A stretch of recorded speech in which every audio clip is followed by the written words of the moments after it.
Joining us now are Bloomberg Economics defense lead Becca and Bloomberg Economics Middle East geoeconomics lead Dina Esfandiary. She's the author of the book Triple Axis, Iran's Relations with Russia and China. So great to have both of you with us on this Saturday. I'm going to read here from the President of the United States, one of his recent posts. The Islamic Republic of Iran has asked us to continue talks, in quotation fingers, I'll do them there. We've agreed to do so, but the United States has stated to them in no uncertain terms that the ceasefire is over. Thank you for your attention to this matter. Both of you write in a recent note here that this is a familiar pattern, what we've seen play out over these last few days. Strikes interspersed with talks, and that this lower intensity conflict is going to be a feature, not a bug, as we move forward here. Dina, let me start with you, if I could. What do you make of the moment that we're in? We mentioned that there are technical talks supposedly underway. Where are we as the conclusion of this 60-day period isn't too far off? Well, I think we are where we're going to be basically for the foreseeable future. I don't think these talks are going to make that much progress. Both sides' red lines are still too far apart, and neither side has really shown any willingness to move towards the other. And in the meantime, what they're doing is they're really trying to shape the negotiations, shape the ceasefire. Iran, for example, with its attacks in the Strait of Hormuz, is really trying to claim ownership over the Strait of Hormuz and demonstrate that ultimately, it's king there. And the rest of the world has to recognize it. And the U.S. is trying to get Iran to climb down from that position. So I don't think things are going to change. I think this is literally what it's going to look like for the foreseeable future. So, Becca, what does that mean? Because you guys write in your latest piece, is a ceasefire over? What the strikes mean now? Iranian officials believe that pressure and especially bullying works with the Trump administration, and they're doubling down on that tactic. You go on to talk about how nobody has claimed responsibility for the attacks in the Red Sea, but it could be an effort to show that Tehran still has other pressure options it hasn't yet pursued. Yeah, and I think that's kind of where we find ourselves in a really tricky position, because Iran has a great deal of levers that it hasn't yet pulled, the Red Sea being a great example of that. But we see that kind of bullying tactics also taking place from the Trump administration, with the president routinely tweeting that, American missiles are locked and loaded on Iranian targets. And so both sides are trying to retain the threat of force to achieve their more geopolitical and geoeconomic aims. And so I think, to Dina's point, this is going to play out over the long term. We are looking at the potential for a protracted conflict, a long conflict where you do have these cycles of fighting and, rest and reconstitution in order to build up to get ready for the next round of potential attacks. Dina, on the plasticity of the policies surrounding these meetings, we had the White House putting this waiver in place that allowed Iran to sell oil on the open market. On Tuesday of this week, they reversed course on that. And I'm just genuinely curious, sort of, were I in Tehran, what signal that would send to me about the U.S.'s openness to come to a deal here. So, perhaps the whole game here is just to attenuate this as much as possible, to push this to the midterms, et cetera, et cetera. But if there is to be an effort here at some sort of negotiation, what would I make of the U.S. reversing course on that so quickly? I mean, as you said, nothing good. From Tehran's perspective, keep in mind that they have been negotiating with the United States now for over a year. Every time they have found themselves in negotiations with the United States, they've either been bombed, so over the course of the last two wars that the U.S. started, or in this case, made promises that the U.S. Did not keep in the end. Now, to be fair, of course, it was the Iranians that shot at the ships in the Strait of Hormuz, which is why the U.S. reversed course on sanctions. But at the end of the day, I think the problem that we're facing in the talks is that the two sides have signed this MOU, but are not interpreting it in the same manner. They don't see it unfolding in the same way, which is why we keep going back to these cycles of violence. Yeah, a lot of that language was left, I think, specifically vague so that they could get both sides to sign on to it. But things like Iran agrees not to charge a toll for 60 days immediately to me said, well, then after 60 days they will. But of course, you heard from Washington, they were interpreting that a different way. And I think it's one of the reasons we got to where we are. Becca, I also want to ask you, I want to follow up on the oil question, because the other debate was whether or not that sanctions waiver really made a difference, right? Whether it was more than symbolic. And the symbolism diplomacy does matter.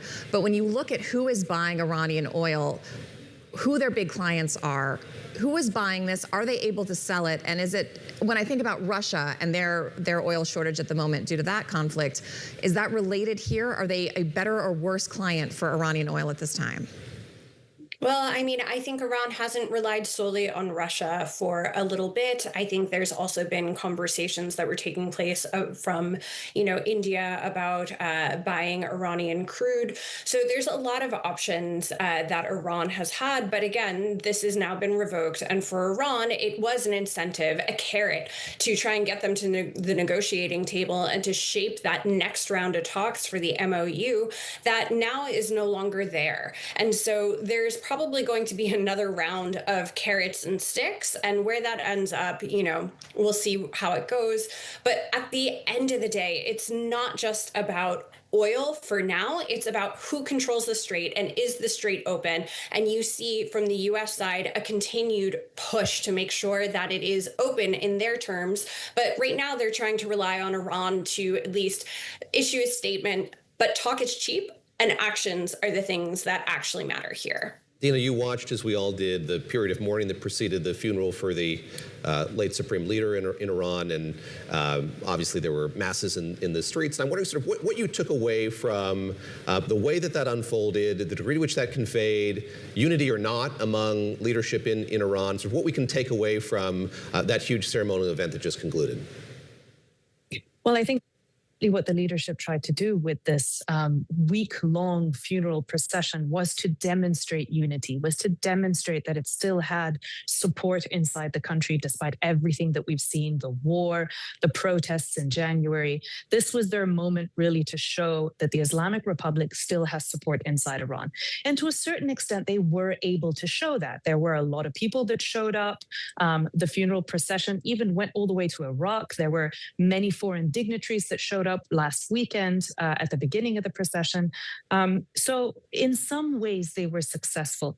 But the issue for the Iranian leadership right now is that this war is buying them a little bit of time. People's attentions are distracted. They're focused on the war. They're focused on that ending. Once it's over, the Islamic Republic is really going to have to take whatever gain it manages to make as a result of these negotiations and start to use them to rebuild domestically, to sort out its economic issues, and there are many to sort out, and really try to overcome some of the crises that it's been facing over the course of the last few months. And Becca, President Trump has had to deal with a little bit of Pottery Barn rules here, which is if you break it, you bought it, especially when it comes to the Strait. He's been very frustrated that American allies, especially NATO allies, have not been willing to come in and help secure passage and solve some of these issues. And we expected those frustrations to play out at this recent NATO summit in Ankara. And I know you've written about kind of the dynamics there, NATO leaders trying to prove to the president, show to the president they are increasing defense spending, they are good allies, it's worth it for America to stay in that alliance. And one of the prominent kind of leaders trying to sell himself there was the host, Erdogan, Turkey's president, who's trying to put Turkey in a position to be a really strong defense partner for the U.S. When I think of Turkey, I immediately think of that spat a little while ago with the Russian S-400 missiles. They wanted to buy Patriots, wouldn't let them. That they ended up reversing course, the F-35 program. Where does Turkey stand as far as defense manufacturing for the U.S., and where does Europe stand as far as defense contributions coming out of that NATO meeting? Well, Turkey emerged as a big winner. Erdogan had a huge win, which is, Trump saying that he would reverse CAATSA sanctions on Turkey and allow Turkey to purchase the F-35. We'll see how that actually plays out because it all comes down to implementation. But right now, Turkey is very much positioning as though it's going to happen. So Erdogan came out a big winner, even if it meant that some of the guns that he gifted to NATO leaders as a thank you actually remained in Turkey for a variety of different reasons. But for Europe, I think also the NATO summit was pretty much a net win for them. They heard a lot of the similar, upset from President Trump, not helping enough when it came down to the Iran war, not increasing defense spending fast enough, not buying enough American equipment, and, Trump doubling down on his designs on Greenland. But overall, it seemed as though it was fairly steady with a reinforcing of the U.S.-European relationship. as well as America's commitment to continue to sell very critical arms to Europe, including potentially moving into having Patriot production in Ukraine, and also selling Germany Tomahawk missiles that was previously going to be reversed. So the NATO summit, I would put in the relative positive column. That said, I do think that that doesn't mean that tensions don't remain and they won't boil to the surface yet again. David Gura, when we go to summits together, you never give me handguns like the Turkish president did to all the natives. I don't know if President Trump kept the gold revolver. You've never handed me. I'm very upset by the lack of revolvers in our summit relationship. I should know we're going to talk to Congressman Michael McCaul here in a bit about his recent trip to Ukraine. He's somebody who's been really pushing for them to have more missiles, more access to missiles on air defense, especially on the battlefield. Dina, let me just end with you. We mentioned these technical talks, and I'm curious sort of what we know of what at a granular level is being discussed at this point in time. And I wonder what you make of just the focus there on the technical side of things, given what we know of how much effort and time went into securing the JCPOA the first time around.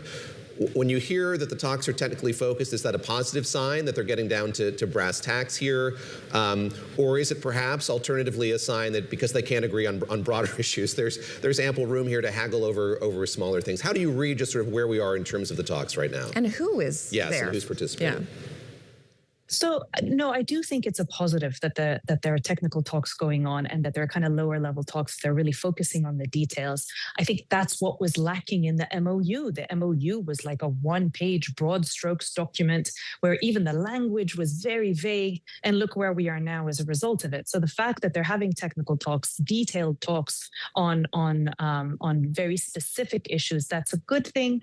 I suspect the bulk of that will be focused on, obviously, Iran's nuclear program, the status of Iran's enrichment. Once the final deal is agreed to, will there be enrichment on Iranian soil? Won't there? Will there be a moratorium? How long will that last? What will happen to Iran's stockpile of highly enriched uranium, which disappeared after the last war? All of these things are things that they're going to be focusing on. There are also the issues on which neither side can really agree on. They were some of the sticking points that were there in the last few rounds of negotiations. So I think there is a little bit more willingness to compromise on these issues right now. The sticking point today, though, remains the Strait, the sanctions, and also the sequencing of the implementation of the MOU and also the final deal. So there's a lot of material to cover. There's a lot of sticking points to unstick, basically. And I think that my fear is that neither side really right now has the patience to do it. The critical issue is neither side wants to return to war. They're prepared to, but they don't want to. And that in itself is also good news.